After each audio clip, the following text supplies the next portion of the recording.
Hello, everyone. Welcome to our first IAGB Youth Talk. So before we get into Youth Talk, I just wanted to mention you guys or introduce you guys on our our new initiative, IAGB Youth.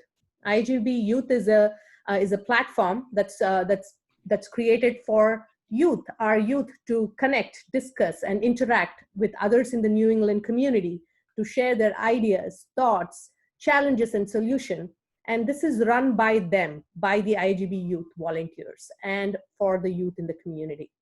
This team is an extension of the IAGB parent group, our executive team, and we work closely with the IAGB youth and next generation. And today we are here, we want to welcome this amazing group who have created a bunch of programs for this year. And the first one is IAGB Youth Talk. And I would like to now introduce you to our president, Cynthia Raj, IAGB Youth President Cynthia Raj, who is going to introduce you the panel discussion team, and then we can go from there. Over to you, Cynthia. Yeah, thank you. Thank you for everyone for joining us for the IAGB's inaugural Youth Talk. It's run by Youth for Youth, so we're really excited. Thank you for just tuning in to hear from the youth of the community. And if you're watching from a later time, thank you for taking the time to listen to the youth of the community. As mentioned, I'm the president of this group. I'm 16 years old, and I just want to pass it on to the 3 high school panelists that will be talking today about the 2020 presidential election, as well as the campaigns that led up to it. So I'm going to pass it off to Sharia. Hi, everyone. I'm Sharia. I'm a junior in high school. And yeah, today we'll be talking about the 2020 election and, you know, all the drama, all the campaigns, everything that has led up to November 3rd. So we might as well just get right into it. Chinmay, do you want to introduce yourself and Nipun? Yeah, sure. So my name is Chinmay Rana. I'm 16 years old. I'm also a junior, and I'm looking forward to discussing the election today. Hello, everyone. Thank you. My name is Nipun Goyal. I'm also a junior, and yeah, I'm looking forward to it. I've been interested in politics in these last 4 years, trying to follow as much as I can, and I'd like to share my thoughts with you, the community, and see what your thoughts and reactions are. Great, thank you. We'll just dive right in then. The first kind of broad topic that I would like to talk about is the youth, the younger generation. How did the youth get involved? Mm-hmm. So one thing that I noted was that this whole vote and your vote matters is much more, spurious this year, and the youth generation is much more involved. What do you guys think? Like, do you think it really has made an impact? I feel like since a lot of our generation, Generation Z, has become a voting age in the last 4 years, there's been a larger push towards, making the vote matter with like the rise of activism, especially since right before this election, a couple months before the campaign started, we were still having large-scale Black Lives Matter protests and things of the like that were really getting the younger generations involved. Mm-hmm.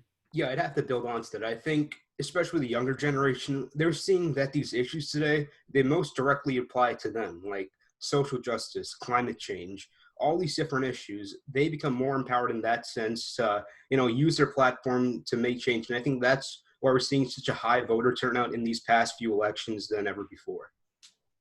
Yeah, and I think in these West Coast and East Coast states where they're largely Democratic, I think these issues have taken a toll much more, especially in high population cities like Los Angeles or New York, where the younger generation is striving to do better for their community. I think it's really impacted them, and that's why they have made a difference and exercise their right to vote.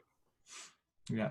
And I think like even economically, it seems clear that this generation is going to be the one hit hardest by the flaws in, trickle down economics and things that sort of like the right wing has been pushing for the last few decades, especially since this generation is projected to be poorer than their parents for the first time in a few decades. So. Yeah, I think, again, people have now found a sense of urgency to maybe right their wrongs or try to, build a better society for their future. And I think it's really important that it's come upon them like this. How do you guys think that this would connect to the response from the Republican Party with such high Democratic voter turnout in these East and West Coast areas, trying to invalidate votes and things like that? What do you think that says about the current political climate? Well, certainly, I think the current political climate is divided as can ever be in America because, although Biden did win the popular vote and it looks like he will win the electoral vote, Trump still got a large amount of votes, the second most any candidate has ever gotten besides Biden. So there's a lot of people divided on these issues. I think the schism in the Republican Party that will ensue in these following years with these Trumpist politicians as well as the more moderate right-wing politicians, I think that's going to be something to look out for. And they'll be, I don't think they're very policy. I don't think their policies are that different, honestly. If I'd ask you guys, if you guys agree with me, but I think culturally that difference between the faux populism or the just corporatism is going to be something to look out for. Mm-hmm. Yeah, I agree with that. Like, at this point, we've seen a massive polarization in our society and our economy, within our politicians. And I think, yeah, Nipun is right. The policies between the two are not that different. There may be a couple of differences here and there, but overall, it's generally the same. It wouldn't change our country too much because they're not too much different. Mm-hmm. And I think it's more of the characteristics of the two candidates that really have polarized the country. Mm-hmm. I feel like, yes, the policies are similar in many aspects, but I think that they're increasingly getting pushed to the extremes over the past, even the past 4 years, with certain issues such as, a woman's right, for abortions, certain issues such as immigration, tax cuts. All of these have seemingly gotten more polarized over the last few years, I'd say. And now that we assume that Biden has been elected, how much of a difference do you think it will be from 2008 to 2016 when Obama was elected? They were former running mates. Yeah, that's a great question, Sharia. And I think, we have to say it like it is. Obama entered 2008 with, a wide array of hopefulness, thinking that he could actually, change some things and, make a whole new, better America. And we'll be honest, a lot of people were disappointed that Obama was more of a moderate in that sense. He did make some changes, but not as much as people liked him to.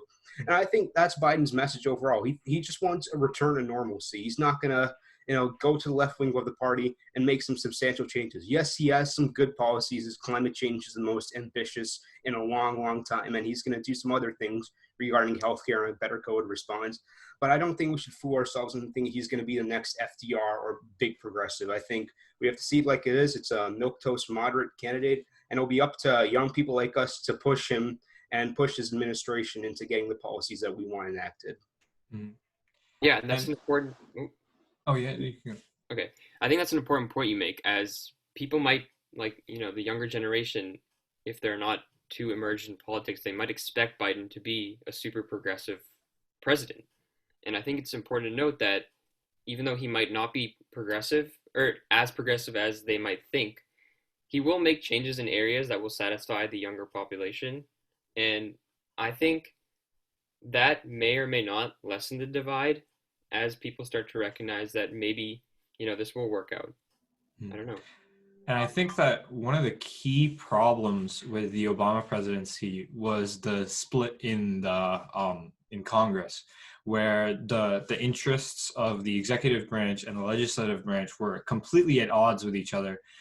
So no real progress was able to be made because everything was just getting vetoed. And I think that with this presidency, there's going to be, at this point, it's still very unclear, especially with the Georgia runoff elections, where the Senate is going to go. And I think that's going to be the main deciding factor in how these next 4 years will shape up. If Democrats are able to somehow take a majority in Senate, I think that will be the next factor in allowing more change to be made.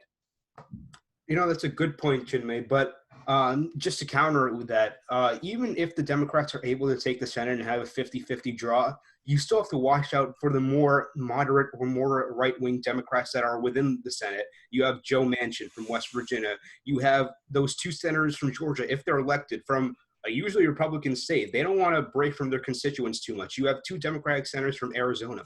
So it's still going to be extremely difficult, even if the Democrats retain the Senate, to push some changes and make compromises. But it'll be interesting to see what they can do with that. Yeah, I like how you brought up that point. I think that the Senate and the House will play a much more expanded role in this presidency, and I'd like to see how that turns out. If we want to, we can segue into our next topic, which is social justice and the racial division that has been going on for the past 6-7 months now. One important question I'd like to bring out is, how do you think more right-wing or Republican people might respond to Joe Biden's kind of proposed plan for this? I think that there will be resistance placed, like resistance felt from the right wing, especially since there's a lot of specific policies such as, racial sensitivity training and defunding of the police department, which have been really, really contested issues over the past 6-7 months. And a lot of, such as Trump issuing that executive order to stop all racial sensitivity training because it was un-American. I think that we will be seeing more and more of that sort of rhetoric come up in the next few years. Again, I think this is one of those issues where misinformation has played a huge part in shaping people's opinions. Because if you look at the actual policies and the actual issues, Biden's not, again, he's not going to change much. He's actually advocating for more funding of police. He's advocating to have mental health professionals alongside police. He's not advocating to defund them or any way. But, the commercials that you see, the rhetoric that you see from the Republican politicians, it's saying that Biden is going to defund the police. He's going to support the Antifa leftist Marxists, and there's going to be a whole revolution. They're going to kill your family. And honestly, that's not true. But it's going to be hard to see how we can change their minds in that sense and, not even educate, but just have them know the facts. Yeah, and I think that's important because Biden supports the police. He's not against the police. He knows that, there have been mistakes made regarding, these, innocent killings, but he knows that these trainings might be necessary, but he's willing to, trust his police, trust that they would know what they're doing, that they will do better. I think that's important to know. And I think the younger generation, again, who I'm just going to assume that may not be as immersed in politics as others, they might be carrying misinformation like this and then start spreading that elsewhere, which will just lead, to a cascade. But I think there's change coming, maybe good change coming in terms of this, which is always good to look for. I think there's another aspect to this, which is the president-elect has not had the best track record with maintaining equity in the policies that he's put forward, especially as a senator.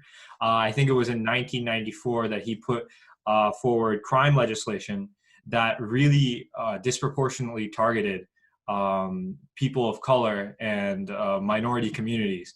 And I think that over the past, 20 years, there definitely has been change in our country as the climate has shifted.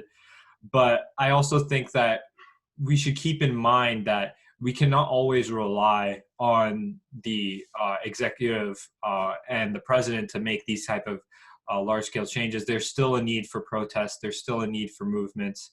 The change that we'll see is still going to be from the people and not just in the hands of the legislature. Yeah, great point. I'd like to ask you guys, what would you like to see specifically done to address this issue? I know it's a broad topic, racial justice, police brutality, but what specific policies, or not even policies, just what changes would you like to see so that, this issue can be more qualmed? I think what might be important in the coming 4 years would be to see more, enthusiasm, more diversity across other, positions of power. Just to include, you know, and make it shown that he is not just the typical old white man running for who is now the president. I think if he continues to show that he cares and he will, have people of color working in his legislation, making change, I think the public will definitely approve of that. Yeah, Jimmy. Yeah, so I would say that there's a few key factors that I think really need to be emphasized in order to advocate further for racial equity. And I think that one of them is an advancement in affirmative action for specific areas and for specific groups. Just like bringing things back up to standard, being able to give people support when they need it, based on their background, right? I think that's pretty important.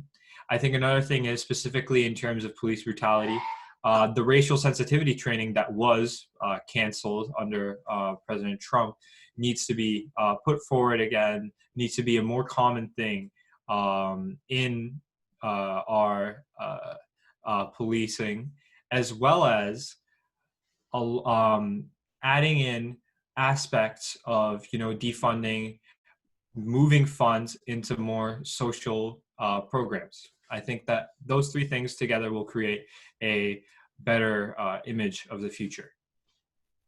Yeah, I'd have to agree. I know that defund the police isn't exactly, a good verbal statement if you take it word for word, but there does need to be some reallocation for funds into the Black community because I saw a study the other day about in Boston, the average net worth for a household in Boston for a white family is a couple $100,000, but for a Black family, it's about 1,000, maybe even less. The gap is so dividing because it's been that way for centuries through the denial of opportunities, the denial of jobs, and there has to be some extra funding. You can't just shoot someone, then go 500 yards ahead of them, and then say, "Why aren't you catching up?" It's not that simple. There needs to be more done.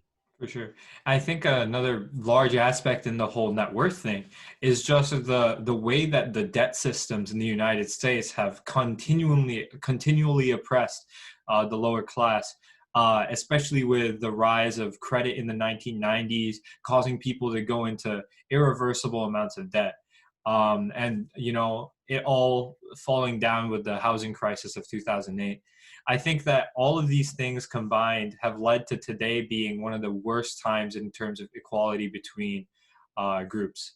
And I think that another step forward that we could take is trying to get more policing done inside of communities that actually, like, with police that are actually from the communities that they police.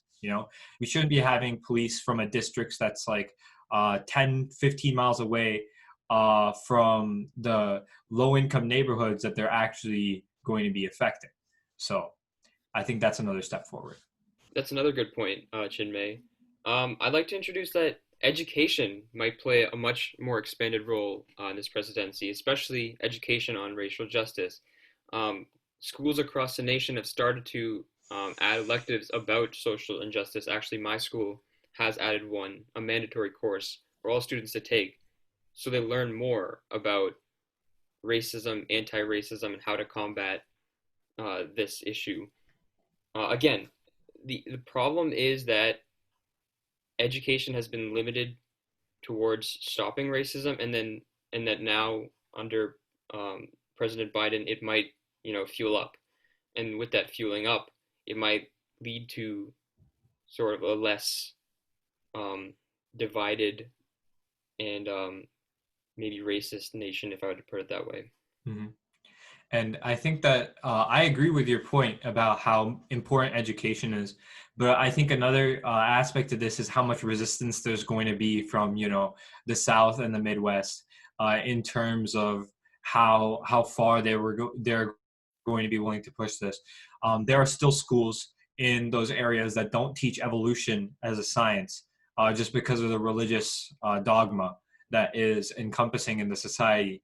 And I think that this is going to be a similar situation where there's going to be major divides in terms of what is being taught to the younger generation in those areas, and in contrast to maybe the East Coast, So I think that's another thing to look out for, and another thing to be aware of, because we can't argue on the same terms if we don't have the same set of facts, right?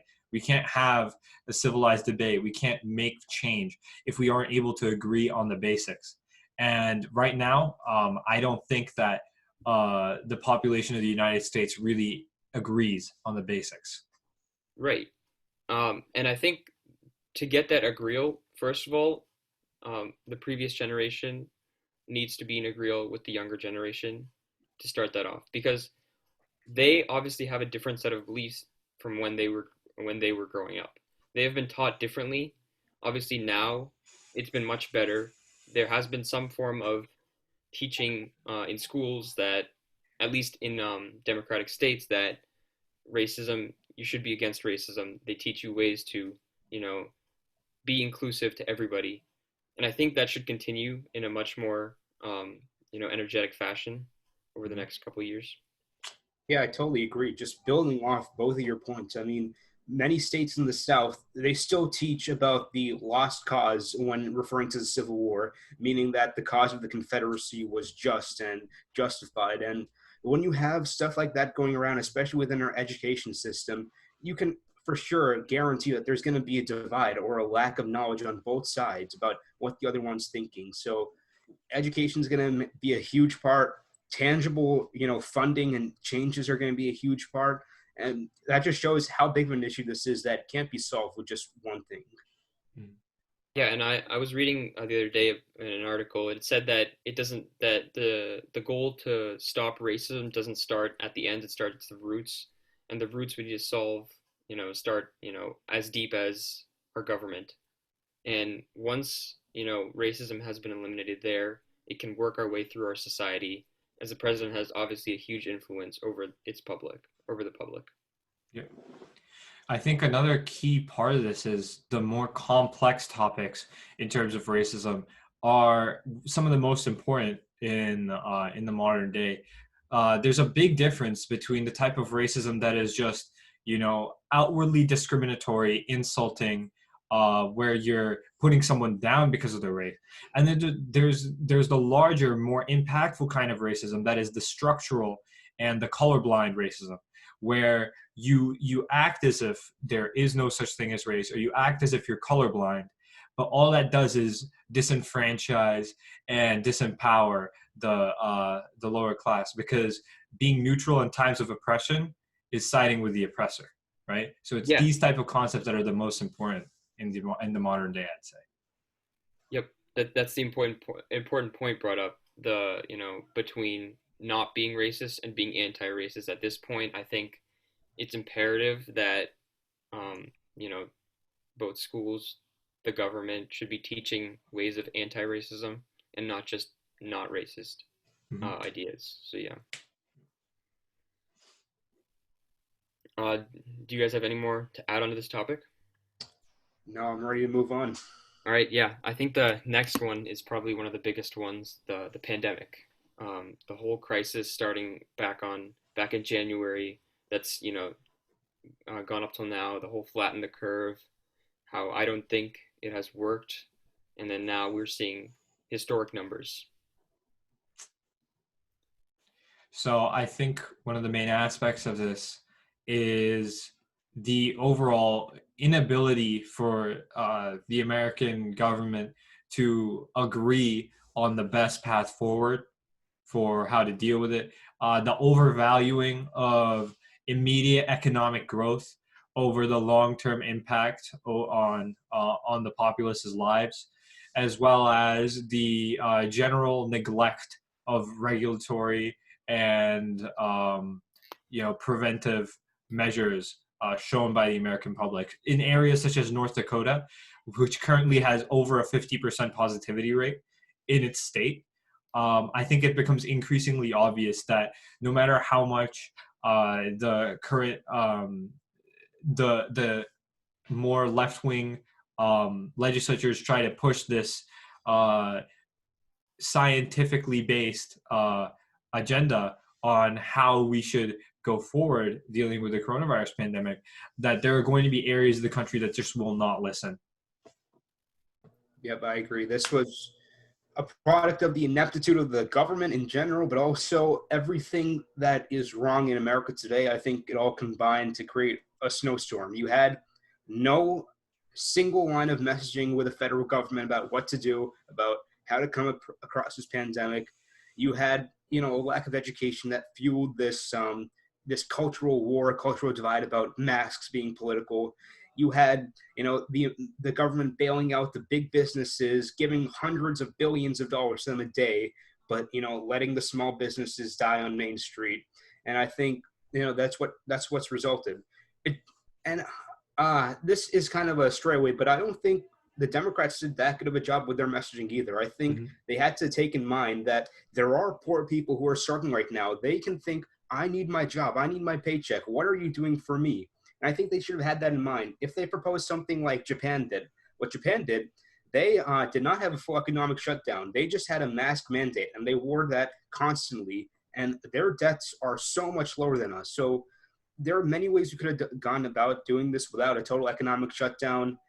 But I think both sides couldn't come to an agreement, and that's what's led to this situation we're in right now. Yeah, and I think it's important to harken back to the fact that all the way back in April, when Dr. Fauci had mentioned that the goal was to, limit the amount of deaths as much as possible, and then later on this year, the statistic came around that we were going to pass 200,000 deaths. We've passed that this month with roughly 250,000 deaths, and to look back at all the damage that has been done, it's unfixable to a point. These are lives that are lost, and families are suffering both economically and emotionally. So I think what's important is a message from the new presidential party on how they'll, first of all, treat the pandemic, how they will continue to address mask wearing as a necessary, and how they'll fix the economic situation that we have dug ourselves into. I think a big question to ask here is, why is it that America seems to be the one country out of all developed Western countries that has not had that has not had a singular unified movement in its populace to stop this pandemic?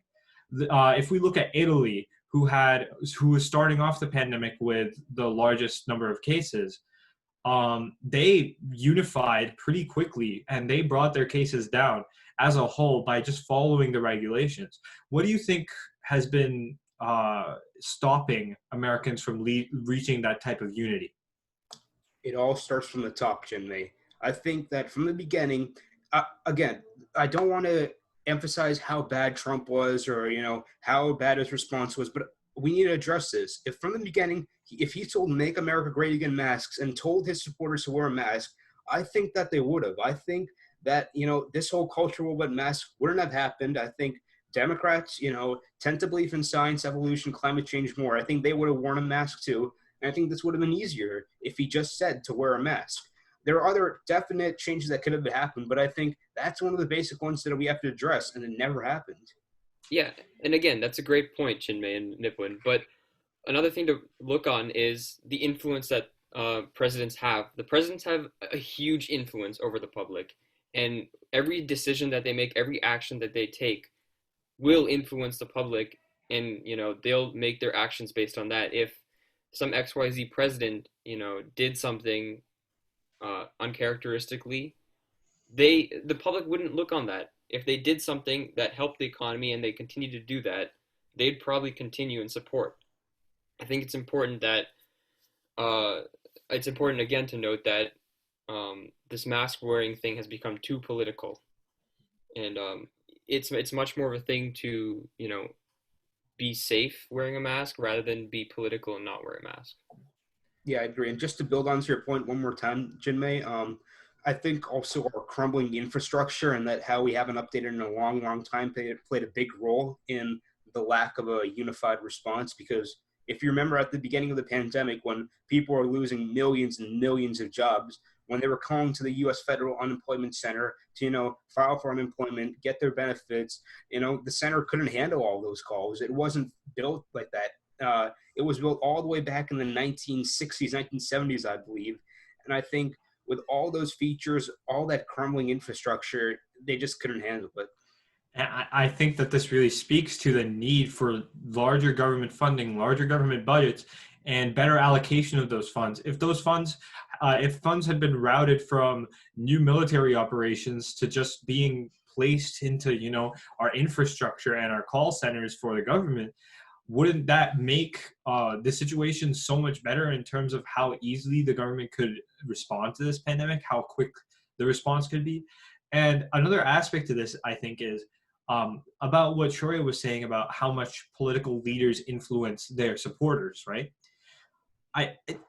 Trump's populism in terms of how much he has said he is advocating for the common man, how much he's going for those, poor white sections of the population, and really advocating for them. They are some of the people that are being hit hardest right now.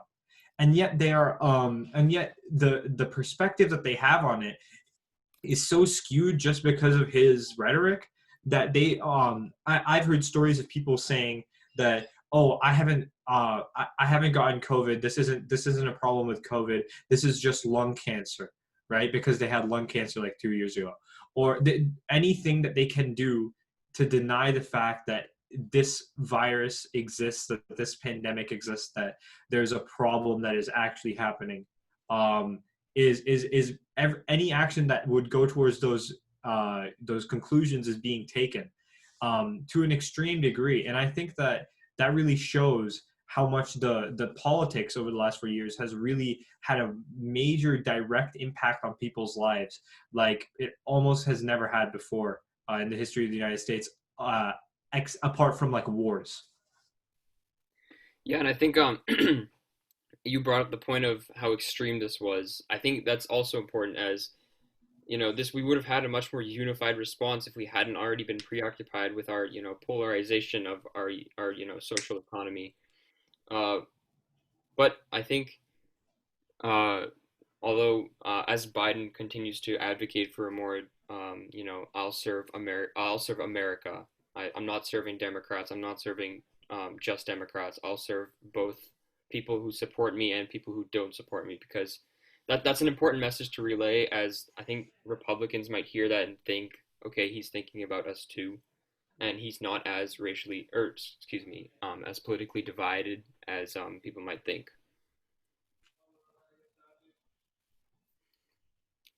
Yeah, I think all we need to say is that there's some positive news coming out about possible vaccines being ready. I think hopefully if those, transcribe the results and we can get to having a mass vaccination and, just spreading that, we could be on our way to hopefully bring an end upon this pandemic soon. It's still not going to be normal in a long, long time, but as long as we can reduce the amount of deaths, I think that would be a huge benefit. And connecting this back to some news that I just heard recently, and the fact that, this is an India Association of Greater Boston Youth Group. The Indian government is, I think, planning to sue some of the companies that are creating these vaccines because of the fact that they're profiteering, that they're making a patent on it, and they're going to be getting profits pretty much globally because everyone's going to be needing this vaccine. So what are your thoughts on that lawsuit, and whether or not that's a good idea, whether or not companies like Pfizer should be patenting something that is so inherently necessary for the survival of millions of people? No, I think it might not make sense to patent in the general idea, in the global idea of this pandemic. But then again, if you look at the point of view of people who work there, they might be struggling themselves. They might need another way to generate income. And this patent might be a way for them to, maybe restart small businesses, maybe stabilize their household. But then again, globally, people have suffered, and they're also they can't risk, they can't choose between a vaccine and a plate on their table. So that's another important point you bring up, Chinmay. All we'll have to say is that these companies like Pfizer and Moderna, they haven't exactly been on the right side of history when it comes to humane decisions such as these. And we can't trust corporations to look out for the best interests of people. I think that's what we have to adjust. But in the system we have right now, this has been the precedent. That's what they're doing. There's nothing we really can do to stop it. Hopefully, the U.S. government has already made a contract with these companies. Hopefully, they will not increase the price somehow, make it less available. As long as that happens, I think it's okay. I think that another key part of this is, with the corporate structure of most American companies, especially, pharmaceutical companies and companies such as Pfizer and Moderna, I think that most of the money that is going to be made, off of the literal sickness of millions of people is going to be going mostly to the top tier, highest echelon players in that company. And that's just the way that the wealth redistribution works in terms of corporations in America.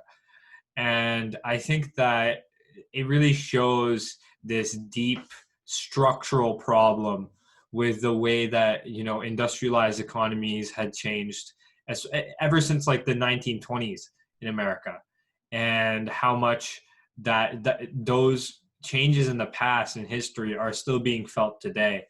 And how much of our world is, impacted by that structure. Yeah, that's another good point you bring up there, Chinmay. As we kind of wrap up our discussion today, what do you think the overall kind of climate has been surrounding this election, starting all the way back, in spring? I think that a lot of people were at least okay. So if we're talking about the general population as an overall reading, it was extremely divided, like extremely divisive. People were saying that Trump was going to win despite pretty much every poll because he'd done it last time. There were also a lot of hopefuls on the left saying that ever since the beginning, people I don't think really wanted Joe Biden as their nominee for the most part, especially on the farther left sides of the political spectrum. Bernie Sanders, Kamala Harris, those were mostly the candidates that were vying for that more radical, from that more radical perspective. And I think that it transitioned into less about voting for Biden and more about voting against Trump for the left.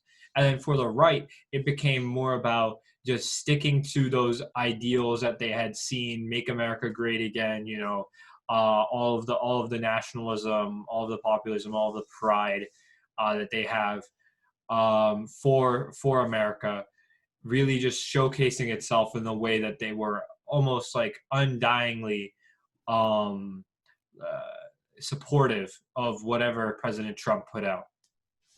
Yeah, I think the pandemic changed everything. I'll attest to the farther left side. If you told me back in January after Bernie had won the Nevada primary by a whopping margin that we'd settle on Joe Biden as our candidate, I'd be disappointed, but I wouldn't necessarily be surprised because that's how Democrats tend to be. I think for their side, they were trying to decide who would be the most electable in this situation, not who's the best, because in my opinion, I don't think Joe Biden's the best, but who's the most electable. And they decided that these moderate voters in the Midwest, they would like Biden the best, and that's why they chose him, I guess. But the pandemic changed everything. I would predict that if this pandemic never happened, I think Trump would have won this election because the economy was doing fine. The stock market was doing fine. Wall Street was doing fine, not the American people. But it changed everything. I think Democrats were able to rally together, build this broad condition. They turned it into a referendum against Donald Trump in general.